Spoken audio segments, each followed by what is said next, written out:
Hi, today I'll show you how to change keyboard language on your Google Chromecast. So let's go to the settings, then System, Keyboard, then let's choose keyboard settings, languages.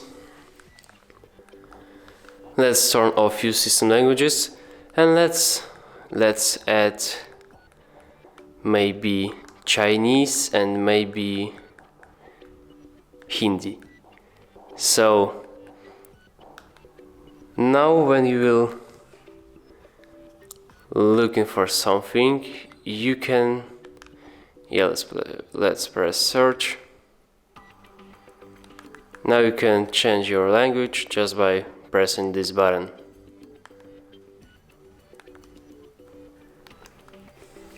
So that's all. Thanks for watching. Press like, subscribe to our channel, and see you next time.